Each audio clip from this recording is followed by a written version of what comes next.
22,80,000 से ज्यादा छात्र, 5400 से ज्यादा परीक्षा केंद्र और दुनिया की सबसे बड़ी मेडिकल प्रवेश परीक्षा जो रातों रात मतलब एकदम ताश के पत्तों की तरह ढह गई। हाँ, बिल्कुल ताश के पत्तों की तरह, और वो भी इतिहास में पहली बार। बिल्कुल। आज की इस गहन चर्चा में हम भारत की सबसे प्रतिष्ठित परीक्षाओं में से एक नीट यूजी 2026 के इसी अभूतपूर्व रद्दीकरण के पीछे की इनसाइड स्टोरी खंगालने वाले हैं। ये कोई आम प्रशासनिक विफलता की खबर नहीं है। पूरी की पूरी परीक्षा प्रक्रिया को ही शून्य घोषित कर दिया गया है, जो कि अपने आप में एक बहुत बड़ा कदम है। मतलब सिस्टम का पूरी तरह से फेल हो जाना। सही कहा। तो आज हमारे सामने समाचार रिपोर्ट्स हैं, आधिकारिक बयान है और कई विशेषज्ञों के विश्लेषण का एक पूरा अंबार है। आज का हमारा उद्देश्य ये समझना है कि आखिर सुरक्षा दावों का ये जो इतना विशालकाय सिस्टम था, वो हैक कैसे हुआ। ये तथाकथित स्मार्ट लीक असल में काम कैसे करता है, और जवाबदेही कहाँ तय होनी चाहिए, ये भी बहुत जरूरी है। हाँ बिल्कुल। और चर्चा की शुरुआत में ये स्पष्ट करना बहुत जरूरी है कि हमारा मकसद किसी एक पक्ष को कटघरे में खड़ा करना या जो राजनीतिक बयानबाजी चल रही है उसे सही ठहराना नहीं है। हम यहाँ केवल उन तथ्यों, घटनाओं और दस्तावेजों का निष्पक्ष विश्लेषण करेंगे जो सार्वजनिक डोमेन में सामने आए हैं। ये बहुत ही जरूरी स्पष्टीकरण है, क्योंकि देखिए, जब इतने बड़े पैमाने पर कोई व्यवस्था चरमराती है ना, तो भावनाओं का हावी होना बहुत स्वाभाविक है। लेकिन अगर हमें इस विफलता के मूल कारणों तक पहुंचना है, तो हमें हर एक परत को तथ्यों की कसौटी पर परखना ही होगा। और मुझे लगता है कि सबसे पहली परत इस पूरी त्रासदी के पैमाने की है, मतलब इसकी स्केल की। अपराध कैसे हुआ, ये जानना जरूरी है कि इसका दायरा कितना बड़ा था। 3 मई को ये परीक्षा आयोजित हुई थी। डेटा पे नजर डालें तो इस बार 22,80,000 छात्रों ने पंजीकरण कराया था। बहुत बड़ा नंबर है ये। बहुत बड़ा। ये परीक्षा भारत के 551 शहरों में और विदेशों के 14 शहरों में एक साथ आयोजित की गई थी। इस पूरी प्रक्रिया की निगरानी के लिए 6,000 ऑब्जर्वर और 2 लाख से अधिक कर्मियों की एक फौज तैनात की गई थी। बिल्कुल। हम अक्सर बस इन नंबरों को सुन लेते हैं, लेकिन इस स्केल का असल मतलब ये है कि सिस्टम में 5400 से ज्यादा ऐसे बिंदु थे जहां से सुरक्षा में सेंध लग सकती थी। और इस पैमाने को अगर हम एक अलग नजरिए से देखें ना, तो ये केवल लॉजिस्टिक्स का मामला नहीं रह जाता। नेशनल टेस्टिंग एजेंसी यानी एनटीए ने परीक्षा रद्द करते समय जो आधिकारिक बयान दिया था, उसमें एक बहुत ही महत्वपूर्ण वाक्यांश का इस्तेमाल किया गया था। अच्छा, वो क्या था? उन्होंने कहा कि ये कदम भरोसे को होने वाले बड़े और स्थायी नुकसान को रोकने के लिए उठाया गया है। स्थायी नुकसान। हाँ, ये स्थायी नुकसान शब्द इस बात का सूचक है कि मामला सिर्फ एक प्रश्न पत्र के बाहर आने का नहीं है। ये उस पूरी संस्थागत साख का मामला है जिस पर देश का युवा अपना पूरा भविष्य दांव पर लगाता है। भरोसा टूटना ही शायद सबसे बड़ी क्षति है। मैं तो उन छात्रों के बारे में सोच रही थी जो 1 या 2 साल का ड्रॉप ईयर लेते हैं। मतलब वे अपना घर बार छोड़कर कोटा या सीकर जैसे सेंटर्स में जाते हैं। बिल्कुल, बहुत मुश्किल होता है वो। हाँ, और जब वे परीक्षा देकर बाहर निकलते हैं और अचानक खबर आती है कि पूरी प्रक्रिया ही दूषित थी, तो वो मानसिक आघात किसी भी आर्थिक नुकसान से कहीं ज्यादा बड़ा होता है। सही बात है। हालांकि देखा जाए तो आर्थिक नुकसान भी कोई कम नहीं है। आर्थिक पहलू तो इस पूरी व्यवस्था का एक छुपा हुआ हिस्सा है। मतलब सोचिए, उन 2 लाख कर्मियों का पारिश्रमिक, जिन होटलों में माता पिता रुके, जो यात्रा में खर्च हुआ, और सबसे बढ़कर उस प्रिंटिंग मशीनरी और ट्रांसपोर्टेशन का खर्च जो एक झटके में कचरे के डिब्बे में चला गया। इनकम, ये पूरी की पूरी एक समानांतर अर्थव्यवस्था है जो इस एक दिन की परीक्षा के इर्द गिर्द घूमती है। जब परीक्षा रद्द होती है ना, तो ये अर्थव्यवस्था एक झटके में ढह जाती है, जिसकी भरपाई कभी नहीं हो पाती। ये तो बहुत ही डरावनी तस्वीर है और मुझे लगता है यहीं से इस पूरी कहानी का सबसे रहस्यमयी हिस्सा शुरू होता है। मतलब इतनी बड़ी मशीनरी, इतने सारे ऑब्जर्वर्स और सुरक्षा के दावों के बावजूद इस अभेद्य किले में सेंध लगी कैसे? यही तो सबसे बड़ा सवाल है। जो स्रोत हमारे पास हैं, वे एक बहुत ही हैरान करने वाली टाइमलाइन पेश करते हैं। 3 मई को परीक्षा थी, लेकिन 1 मई को ही, यानी पूरे 48 घंटे पहले, टेलीग्राम और कुछ सीक्रेट व्हाट्सएप ग्रुप्स पर एक हाथ से लिखा हुआ गेस पेपर या जिसे सजेशन पेपर कहते हैं, वो तेजी से फॉरवर्ड होने लगा था। देखिए, इस पूरी घटना में ये 48 घंटे का जो विंडो है ना, वो सबसे महत्वपूर्ण है। ये कोई परीक्षा केंद्र पर अंतिम समय में की गई जल्दबाजी नहीं थी। ये एक बहुत ही शांत और सुनियोजित तरीके से किया गया काम था। और बात सिर्फ इतनी नहीं है कि पेपर बाहर आ गया। उस हाथ से लिखे गए पेपर में 400 सवाल थे। जब 3 मई को बच्चों ने असली पेपर खोला तो उन 400 में से 120 सवाल असली पेपर से बिल्कुल शब्दशः मैच कर गए। एकदम कॉपी पेस्ट। हाँ, मतलब कॉमा और फुल स्टॉप तक वही थे। इनमें से 90 सवाल बायोलॉजी के थे और 30 सवाल केमिस्ट्री के। जांच में जो कड़ियां जुड़ी हैं, उनके अनुसार केरल में पढ़ने वाले एक MBBS छात्र ने राजस्थान के सीकर में एक PG संचालक को ये पेपर व्हाट्सएप के जरिए भेजा था और फिर ये 5 लाख रुपए तक की भारी रकम में बेचा गया। लेकिन इस पूरी क्रोनोलॉजी में एक बात है जो किसी भी तार्किक इंसान को सोचने पर मजबूर कर देगी। वो क्या? अगर लीक करने वाले सिंडिकेट के पास पूरा का पूरा प्रश्न पत्र था, तो उन्होंने 180 सवालों में से केवल बायोलॉजी और केमिस्ट्री के ही सवाल क्यों बेचे? उन्होंने फिजिक्स जैसे महत्वपूर्ण विषय को क्यों छोड़ दिया? ये तो अजीब है ना? यही इस पूरे मामले का सबसे स्मार्ट और खौफनाक पहलू है। अच्छा। हाँ, ये दर्शाता है कि जो लोग इस पेपर लीक सिंडिकेट को चला रहे हैं ना, वे केवल अपराधी नहीं हैं, वे सिस्टम की कमियों का बहुत गहराई से अध्ययन करने वाले रणनीतिकार हैं। इसे हम अपराध की दुनिया का कॉर्पोरेट रिस्क मैनेजमेंट कह सकते हैं। Risk management. पेपर लीक करने में कैसा रिस्क मैनेजमेंट? मतलब अगर कोई 5 लाख रुपए दे रहा है तो वो तो पूरे के पूरे नंबर चाहेगा ना? आमतौर पर ऐसा ही लगता है, लेकिन ये सिंडिकेट इतिहास से सीख रहा था। अगर हम थोड़ा पीछे मुड़कर देखें तो जिन परीक्षाओं में पूरा पेपर लीक हुआ और छात्रों ने 100% अंक हासिल किए, वे रेडार पर तुरंत आ गए। अरे हाँ, वो 2024 वाला मामला। बिल्कुल, 2024 के विवाद को ही देख लीजिए। उस समय एक ही सेंटर या एक ही क्रम के कई बच्चों ने 720 में से 720 का परफेक्ट स्कोर हासिल कर लिया था। हाँ, जो कि बहुत ही अस्वाभाविक था। सही कहा। इतने सारे परफेक्ट स्कोर एक साथ आना सांख्यिकीय रूप से असंभव है, और इसी वजह से पूरा मामला तुरंत पकड़ में आ गया। NTA पर भारी दबाव बना और फिर जांच बिठानी पड़ी। तो मतलब आपका कहने का मतलब है कि उन्होंने जानबूझकर फिजिक्स के सवालों को हटा दिया ताकि बच्चे सारे सवालों के सही जवाब ना दे पाएं। सटीक तौर पर उनकी योजना बहुत ही स्पष्ट थी। अगर बच्चों को केवल बायोलॉजी और केमिस्ट्री के जवाब पता होंगे तो वे फिजिक्स में अपनी क्षमता के अनुसार प्रदर्शन करेंगे। इसका परिणाम ये होगा कि उनका कुल स्कोर 600 या 650 के आसपास ही रहेगा। समझ रही हूँ। और भारत के मेडिकल प्रवेश परिदृश्य में 600 से 650 का स्कोर आपको एक अच्छा सरकारी या प्रतिष्ठित प्राइवेट मेडिकल कॉलेज दिलाने के लिए काफी होता है। लेकिन ये स्कोर आपको टॉपर लिस्ट में नहीं लाता। एकदम सही पकड़े। जब छात्र टॉपर लिस्ट में नहीं आता है तो मीडिया और जांच एजेंसियों का ध्यान उस पर नहीं जाता है। वे पूरी तरह से रडार के नीचे रहकर अपना काम करना चाहते थे। ये एक बेहद सोची समझी और स्मार्ट सेंध मारी थी। बाप रे, ये तो रोंगटे खड़े कर देने वाला विश्लेषण है। मतलब वे लोग सिस्टम को उसी के खेल में हरा रहे थे। और ये कोई 1-2 लोगों का काम नहीं लगता। इस पूरे नेटवर्क का जो मास्टरमाइंड सामने आया है ना, नासिक का डॉक्टर शुभम खैरनार, उसका नेटवर्क देखकर तो हैरानी होती है। हाँ, वो काफी बड़ा नेटवर्क है। ये कोई स्थानीय गिरोह नहीं है। ये सिंडिकेट नासिक से शुरू होकर पुणे, फिर वहां से उत्तर भारत में हरियाणा और अंततः राजस्थान के सीकर तक फैला हुआ था। सीकर जो अब कोचिंग का एक बहुत बड़ा हब बन चुका है, वहां तक इस पेपर का पहुंचना ये साबित करता है कि ये एक प्रॉपर अंतरराज्यीय सप्लाई चेन थी। और इस सप्लाई चेन का इस तरह काम करना ये भी दर्शाता है कि उन्हें इस बात का पूरा भरोसा था कि वे पकड़े नहीं जाएंगे। एक राज्य से दूसरे राज्य तक पेपर का ये डिजिटल और फिजिकल सफर इस बात का पक्का प्रमाण है कि उन्हें स्थानीय प्रशासन और सिस्टम की खामियों का पूरा ज्ञान था। अब यहाँ एक बहुत बड़ा विरोधाभास सामने आता है। एक तरफ ये चालाक सिंडिकेट है जो व्हाट्सएप और टेलीग्राम के जरिए रडार के नीचे काम कर रहा है। दूसरी तरफ हमारी संस्थाएं हैं।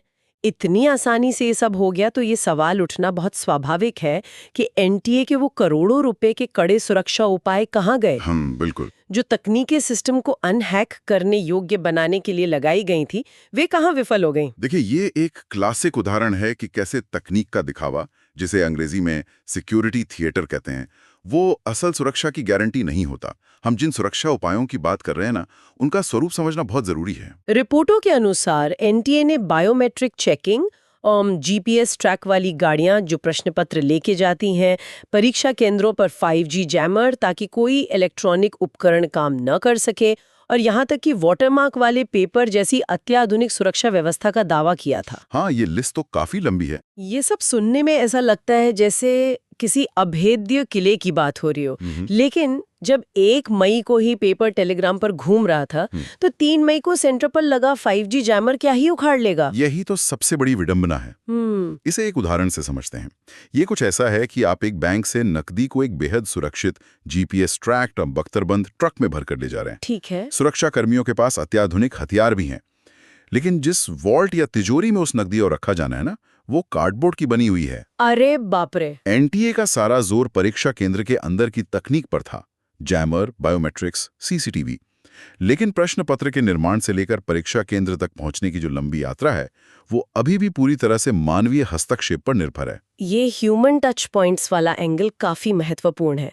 इसे थोड़ा और विस्तार से समझते हैं कि आखिर ये कार्डबोर्ड का वॉल्ट है क्या। देखिए, परीक्षा प्रणाली की पूरी सप्लाई चेन को देखिए। पेपर एक सुरक्षित प्रिंटिंग प्रेस में छपता है, वहां से उसे सील बंद बक्सों में पैक किया जाता है, फिर ट्रकों में लादकर उसे देश के विभिन्न शहरों के स्ट्रांग रूम्स, आमतौर पर जो स्थानीय बैंक या कोषागार होते हैं, वहां रखा जाता है। ठीक है। परीक्षा की सुबह उन बक्सों को निकालकर अलग अलग स्कूलों और कॉलेजों में ले जाया जाता है।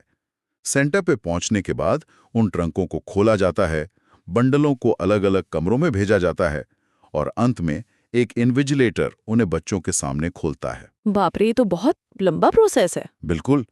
इस पूरी यात्रा में ऐसे दर्जनों मानवीय लूप होल आते हैं, जहां कोई भी भ्रष्ट अधिकारी, सुरक्षा गार्ड या प्रेस का कर्मचारी पेपर की एक तस्वीर बस खींच सकता है। जब तक पेपर का स्वरूप फिजिकल रहेगा ना, तब तक ये खतरा बना ही रहेगा। ये एक बहुत ही तार्किक बात है और ऐसा नहीं है कि इस खतरे के बारे में नीति निर्माताओं को पता नहीं था। 2024 की परीक्षा के भारी विवादों के बाद जब सुप्रीम कोर्ट ने सख्त रुख अपनाया था, तब राधाकृष्णन आयोग का गठन किया गया था। हाँ, उन्होंने काफी अच्छी सिफारिशें दी थी। बिल्कुल। इस आयोग ने पूरे सिस्टम का गहराई से अध्ययन किया और एक बहुत ही स्पष्ट और सीधी सिफारिश की थी। उनकी रिपोर्ट में साफ लिखा था कि इस परीक्षा को पूरी तरह से ऑनलाइन यानी कंप्यूटर बेस्ड टेस्ट कर दिया जाना चाहिए। और उस सिफारिश का आधार ही ये था कि फिजिकल पेपर के परिवहन में जो जोखिम है उसे पूरी तरह से खत्म कर दिया जाए। सोचिए, जब पेपर परीक्षा शुरू होने से ठीक 2 मिनट पहले एक एन्क्रिप्टेड सर्वर से सीधे कंप्यूटर स्क्रीन पर डाउनलोड होगा, तो बीच के सारे मानवीय लूप होल तो अपने आप बंद हो जाएंगे ना। लेकिन NTA ने उस सुझाव पर क्या प्रतिक्रिया दी? उन्होंने ये तर्क देकर हाथ खड़े कर दिए कि भारत जैसे विशाल देश में 22 लाख बच्चों के लिए एक ही समय में ऑनलाइन सेंटर और कंप्यूटर खोजना व्यवहारिक रूप से बहुत मुश्किल है। लॉजिस्टिक दृष्टि से देखा जाए तो 22 लाख कंप्यूटर रातों रात स्थापित करना एक चुनौती तो है, लेकिन ये चुनौती ऐसी नहीं है जिसे हल ना किया जा सके। वही तो। राधाकृष्णन आयोग ने भी इस व्यवहारिक समस्या को समझा था, इसलिए उन्होंने एक बीच का रास्ता सुझाया। उन्होंने कहा कि अगर आप 22 लाख बच्चों की परीक्षा एक साथ ऑनलाइन नहीं करा सकते, तो इसे साल में 2 बार करा लीजिए। बिल्कुल, जैसे जेई में होता है। हाँ, या फिर अलग अलग शिफ्ट में कई दिनों तक परीक्षा आयोजित कर लीजिए, जैसा कि इंजीनियरिंग के एक प्रवेश परीक्षा जेई में होता है। लेकिन NTA ने उस सुझाव को भी खारिज कर दिया। यहाँ आकर ये सवाल उठना लाजमी है कि क्या ये सच में केवल एक लॉजिस्टिक बहाना था या ये एक पुरानी व्यवस्था का अपने कंफर्ट जोन से बाहर न निकलने का जिद्दी रवैया है। ये सोचने वाली बात है। मतलब हम एक ऐसे देश में रहते हैं जहां एक साथ चुनाव, वन नेशन वन इलेक्शन कराने की विशालकाय व्यवस्था पर गंभीर चर्चाएं होती हैं, जहां करोड़ों वोटर इलेक्ट्रॉनिक वोटिंग मशीनों का उपयोग करते हैं, तो क्या 22 लाख छात्रों के लिए एक सुरक्षित ऑनलाइन परीक्षा आयोजित करना सच में इतना असंभव है? ये तुलना बहुत ही सटीक है। मेरा मानना है कि ये संसाधनों की कमी का मामला नहीं है, बल्कि ये इच्छा शक्ति और एक पारदर्शी ढांचे को अपनाने की अनिच्छा का मामला है। पुरानी परिपाटी मतलब OMR शीट और पेन पेपर से चिपके रहने के पीछे कई कारण हो सकते हैं, लेकिन मुख्य कारण यही है कि सिस्टम बदलाव की उस मेहनत से बचना चाहता है जो एक नई और तकनीकी रूप से उन्नत प्रक्रिया स्थापित करने में लगती है। और इस पूरी विफलता ने राजनीतिक गलियारों में भी भूचाल ला दिया है। उपलब्ध स्रोतों के आधार पर यहाँ राजनीतिक प्रतिक्रियाओं का जिक्र करना जरूरी है, ताकि हम इस मुद्दे के इर्द गिर्द के माहौल को समझ सकें। हाँ, वो भी एक अहम पहलू है। विपक्ष ने इस मुद्दे पर सरकार को काफी आक्रामक तरीके से घेरा है। राहुल गांधी ने इस पूरी प्रक्रिया पर तंज कसते हुए इसे छात्रों के भविष्य की नीलामी करार दिया है। वहीं कांग्रेस पार्टी ने बाकायदा आंकड़े पेश करते हुए दावा किया है कि पिछले 10 सालों में देश भर में 89 अलग-अलग पेपर लीक हुए हैं। 89? ये तो बहुत बड़ा नंबर है। हाँ, और राजस्थान, जो कि कोचिंग हब है, वहाँ के स्थानीय नेताओं ने भी कड़ी प्रतिक्रियाएं दी हैं। यहाँ मैं सुनने वालों को फिर से स्पष्ट कर दूं कि हम इन राजनीतिक दावों का ना तो समर्थन कर रहे हैं और ना ही खंडन। हम केवल उस भारी दबाव और शोर की रिपोर्टिंग कर रहे हैं जो इस वक्त देश में बना हुआ है। बिल्कुल, राजनीतिक आरोप प्रत्यारोप अपनी जगह हैं, लेकिन ये प्रतिक्रियाएं उस व्यापक जन आक्रोश का संकेत जरूर देती हैं जो बार बार पेपर लीक होने के कारण पैदा हुआ है। देखिए, जब 89 पेपर लीक होने जैसे आंकड़े सार्वजनिक पटल पर रखे जाते हैं ना, तो ये एक संस्थागत विफलता की ओर इशारा करता है, जो किसी एक विशेष सरकार या समय से परे एक गहरी ढांचागत बीमारी है। और इस गहरी बीमारी का इलाज अब जांच एजेंसियों के हाथ में है। परीक्षा रद्द होने के बाद अब आगे का रास्ता क्या है, ये समझना बहुत जरूरी है। पूरा मामला अब देश की सर्वोच्च जांच एजेंसी सीबीआई को सौंप दिया गया है। जो रिपोर्ट्स आ रही हैं उनके मुताबिक सीबीआई की जांच का एक बड़ा फोकस प्रिंटिंग प्रेस पर है। Printing press. वे इस इनसाइडर बनाम आउटसाइडर थ्योरी की बारीकी से जांच कर रहे हैं। मतलब, क्या प्रेस के अंदर का ही कोई व्यक्ति जिसे पेपर के कंटेंट तक सीधी पहुंच थी इस सिंडिकेट से मिला हुआ था, या फिर किसी बाहरी व्यक्ति ने सुरक्षा घेरे को तोड़कर सेंध लगाई। ये काफी जटिल जांच है। और प्रिंटिंग प्रेस पर ध्यान केंद्रित करना बहुत तार्किक भी है, क्योंकि हाथ से लिखा गया जो गेस्ट पेपर व्हाट्सएप पर घुमा ना, वो तभी बन सकता है जब किसी ने असली पेपर को या तो छापने से पहले देखा हो या फिर प्रेस से बाहर निकलते उसकी फोटो ली हो। सही बात है। सीबीआई की जांच में डिजिटल फुटप्रिंट्स और हवाला ट्रांजैक्शंस, जिनके जरिए 5-5 लाख रुपए का लेन देन हुआ, वे सबसे अहम कड़ियां साबित होंगी। जांच तो खैर अपनी गति से चलेगी, लेकिन यहाँ एक और बड़ा कानूनी पहलू है जिस पर चर्चा होनी चाहिए। सरकार के पास हाल ही में लागू किया गया एक कड़ा एंटी पेपर लीक कानून है। इस कानून में दोषियों के लिए 3 से 10 साल तक की कठोर सजा और 1 करोड़ रुपए तक के भारी जुर्माने का प्रावधान है। हाँ, नया कानून आया है। जब ये कानून बना था तो कहा गया था कि ये परीक्षा माफिया की कमर तोड़ देगा, लेकिन क्या जमीन पर इस कानून का कोई असली खौफ दिख रहा है? ये एक बहुत ही गंभीर सवाल है। देखिए, कानून का किताब में होना और अपराधियों के मन में उसका खौफ होना, इन दोनों में जमीन आसमान का अंतर है। वही तो, स्रोतों पर नजर डालें तो ऐसा लगता है कि इस कानून का खौफ बिल्कुल भी काम नहीं कर रहा है। इसका सबसे स्पष्ट और ज्वलंत उदाहरण बिहार के नालंदा में हुई घटना है। परीक्षा वाले दिन ही वहां एक पूरा का पूरा सॉल्वर गैंग पकड़ा गया। अरे बाप रे! परीक्षा देने बैठते हैं। हाँ, ये लोग फर्जी पहचान पत्र बनाते हैं, बायोमेट्रिक से भी छेड़छाड़ कर लेते हैं। बिल्कुल। अब सवाल ये है कि अगर सच में 10 साल की सजा और 1 करोड़ के जुर्माने का खौफ होता, तो क्या कोई व्यक्ति इतनी आसानी से, इतनी बेखौफी से एक राष्ट्रीय स्तर की परीक्षा के केंद्र में घुसने की हिम्मत करता? ये कड़वी सच्चाई है कि हमारे देश में अपराध की सजा मिलने की दर, मतलब जो कन्विक्शन रेट है, इन मामलों में बहुत कम रही है। अपराधी ये भली भांति जानते हैं कि जांच लंबी चलेगी, वे जमानत पर बाहर आ जाएंगे और तब तक एक नया सिस्टम, एक नया लूपहोल वे खोज लेंगे। ये तो बहुत हताश करने वाली बात है। है तो सही। जब तक इस एंटी पेपर लीक कानून के तहत फास्ट ट्रैक ट्रायल्स के जरिए कठोर सजाएं सुनिश्चित नहीं की जाती ना, तब तक ये कानून केवल कागजों पर ही एक डराने वाला हथियार बना रहेगा। और इस सब के बीच उन लाखों छात्रों का क्या होगा? एनटीए ने आधिकारिक तौर पर घोषणा की है कि दोबारा परीक्षा का शेड्यूल जल्दी जारी किया जाएगा। छात्रों को नए सिरे से एडमिट कार्ड जारी होंगे। और एक बात जिसे उन्होंने बहुत जोर देकर कहा है कि इस नई परीक्षा के लिए छात्रों से कोई नई फीस नहीं ली जाएगी। जो पैसा पहले दिया गया था उसी को एडजस्ट कर लिया जाएगा। प्रशासनिक दृष्टिकोण से देखा जाए तो एक मानक प्रक्रिया है। फीस माफ करना एक ऐसा कदम है जो सरकार को उठाना ही पड़ता है। हाँ, लेकिन फीस न लेना तो बस एक बहुत ही छोटी सी, मतलब नाम मात्र की सांत्वना है ना। ये उस नुकसान की भरपाई कैसे कर सकता है जो एक छात्र ने झेला है? वो तो है। उस छात्र के बारे में सोचिए जो किसी छोटे से गांव से अपना बोरिया बिस्तर बांधकर चिलचिलाती गर्मी में ट्रेन के जनरल डिब्बे में धक्के खाकर परीक्षा देने किसी बड़े शहर गया था। जो समय बर्बाद हुआ, महीनों की जो एक रिदम बनी हुई थी वो टूट गई, और सबसे बढ़कर जो मानसिक शांति छिन गई, उसका हिसाब कौन देगा? कोई नहीं दे सकता। क्या कुछ 100 रुपए की एग्जामिनेशन फीस माफ कर देने से वो तनाव और वो हताशा कम हो जाएगी? वो मानसिक क्षति तो अपूर्णीय है। अगर हम इस पूरे घटनाक्रम को एक विस्तृत कैनवस पर रखकर देखें ना, तो ये केवल 2026 की एक परीक्षा के रद्द होने की कहानी नहीं है।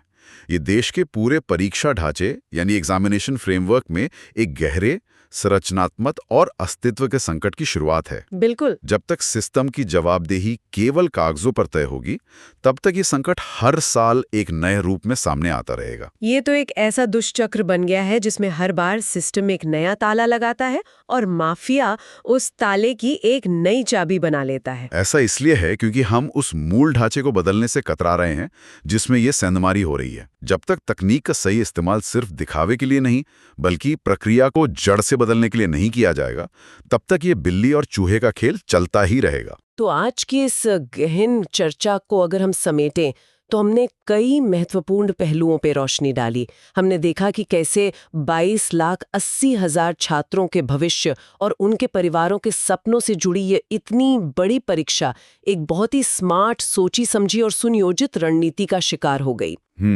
हमने एनटीए के उन सुरक्षा दावों की कलई खुलते देखी जो एक टेलीग्राम फॉरवर्ड के सामने धराशायी हो गए। हमने ये भी समझा कि कैसे राधाकृष्णन आयोग की उन दूरदर्शी सिफारिशों को लॉजिस्टिक्स का बहाना बनाकर अनदेखा कर दिया गया, जो शायद इस पूरी त्रासदी को रोक सकती थी। बिल्कुल रोक सकती थी। और अंत में हमने ये भी देखा कि सीबीआई जांच और कड़े कानूनों के बावजूद सिस्टम में एक असली और जमीनी डर का अभाव है। ये पूरा प्रकरण उन नीति निर्माताओं के लिए एक बहुत ही स्पष्ट और तेज अलार्म होना चाहिए जो अभी भी इसी पुराने सिस्टम को बनाए रखना चाहते हैं। एकदम से। और अब इस चर्चा को समाप्त करते हुए हम उन सभी लोगों के लिए एक विचार छोड़ना चाहते हैं जो इस विषय को गहराई से फॉलो कर रहे हैं या सुन रहे हैं। आज के इस तेजी से बदलते डिजिटल युग में हम हर दिन एक नई तकनीकी क्रांति देखते हैं। हमारे बैंक खातों से लेकर शेयर बाजार का खरबों का व्यापार और बड़े-बड़े सरकारी टेंडर तक सब कुछ सुरक्षित रूप से एन्क्रिप्शन के साथ ऑनलाइन हो रहा है। हम बिना किसी फिजिकल कागज को छुए एक सुरक्षित व्यवस्था में जी रहे हैं। तो क्या ये स्थिति सोचने पर मजबूर नहीं करती कि लाखों छात्रों के भविष्य का फैसला करने के लिए आज भी कागज, प्रिंटिंग प्रेस और ट्रकों पर निर्भर रहना ही हमारी सबसे बड़ी और बुनियादी गलती है? सोचने वाली बात है। क्या अब समय नहीं आ गया है कि हम ये खुलकर स्वीकार कर लें कि परीक्षा का ये पुराना तरीका, ये पुरानी मशीनरी अब चाहे उस पर कितने भी ताले लगा दिए जाएं, कभी भी पूरी तरह सुरक्षित नहीं हो सकती?